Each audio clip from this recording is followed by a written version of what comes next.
Hi, I'm Nicola Cairncross. Hi, hello, hey, hi. I'm going to talk to you about success.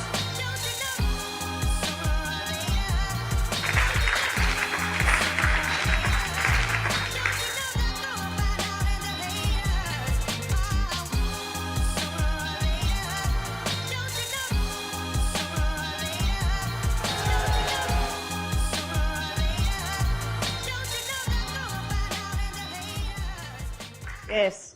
Well, welcome back. It's Nicola here with the weekly Vzine, and it's a bit of a funny time of the evening light-wise this evening, so my camera keeps making alarming flashing signals at me, but hopefully you can see me well enough. It's you know, it's pretty well lit in here.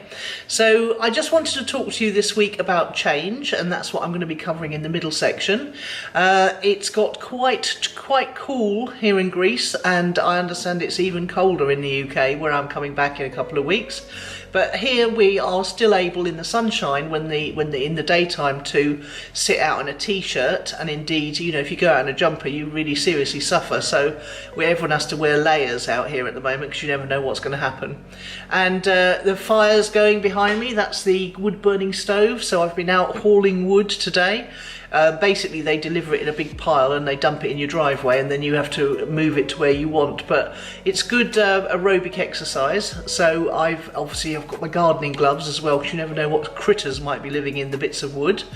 So yeah, it's quite a nice ritual at this time of the evening to get the fire going. I really enjoy that, and I think if ever I came back to the UK I would definitely get a wood burning stove or something similar, because they're really efficient and they're really cosy. So that's stopped me whittering on about the weather, and crack on with the show, shall we?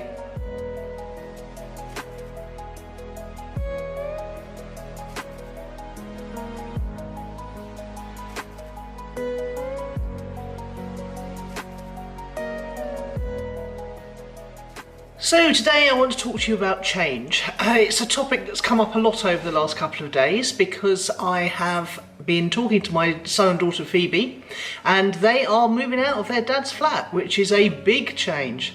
They've managed to find something together, which I'm really pleased about, and they're going to be doing that either between Christmas and New Year or just after that time the holiday period finishes. Not before the 5th of January, I hope, because that's where I'm going to be until then, so it'd be great to spend as much time as possible with them. And yeah, the other reason we've been talking about change actually made me feel a bit weepy, to be honest, because it's a big deal. You know, they're growing up, and that means although they'll always be my babies, they're going to be a bit more independent babies now.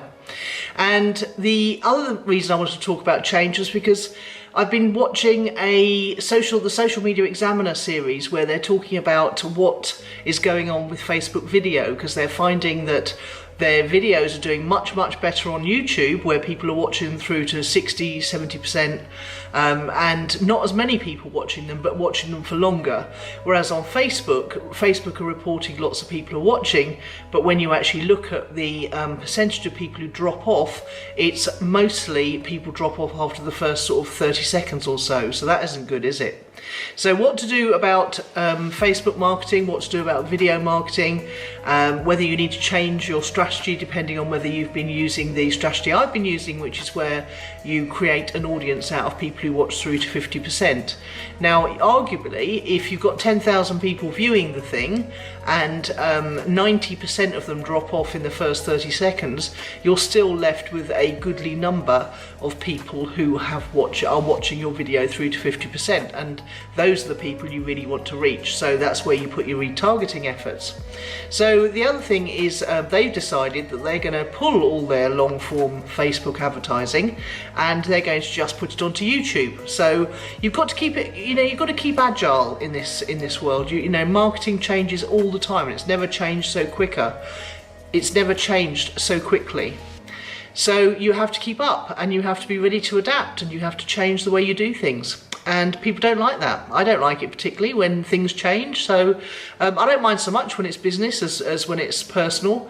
But you've got to be ready to change your strategy. I mean, I review mine every week. In the weekly call this week, we were talking about all the different businesses that I'm mentoring and how each one of those is different depending on the market segment they're serving or even the vertical they're in. So, for example, one of them's in working with women in corporate lives, one of them is a LinkedIn expert, one of them's a PR expert, and another lady is mentoring businesses but only those who are managing directors in the construction industry.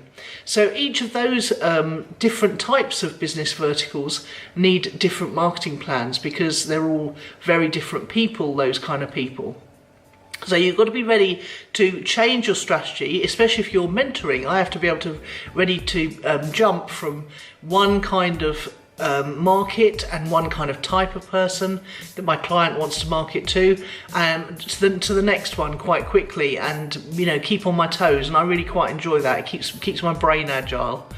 So what can you do this week to keep up with all the changes? Lots of changes on LinkedIn this week.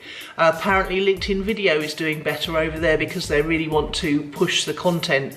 And I'm changing the way I do things at LinkedIn because I want to get rid of all the people I don't know from my contacts and make my timeline, my feed more enjoyable by seeing people I know sharing content and see what they're up to, rather than just seeing a whole stream of people who I don't know. And I'm doing that as a result of some of the advice my LinkedIn expert client gave me when she gave me a bit of a free session the other day. So you've got to get ready to change. Everything changes all the time. Try not to resist change. Try not to let it make you feel a bit sad, like I felt last night. So try and differentiate, is this a business change or is this a personal change? And how can I roll with it and roll with the punches, as they say, rather than getting steamrolled or bamboozled by change. Hope that helps.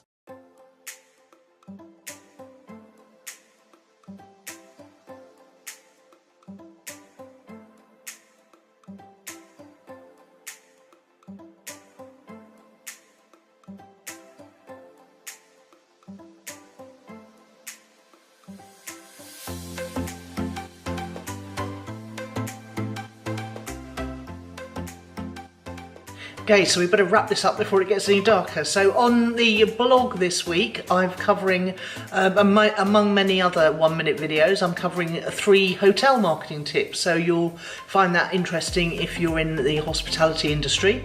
And if anyone sees any of them and wants to pass it on to the general manager of the Grand in Brighton, then I actually did make those videos specifically for the Grand, so do pass them on if you know the general manager.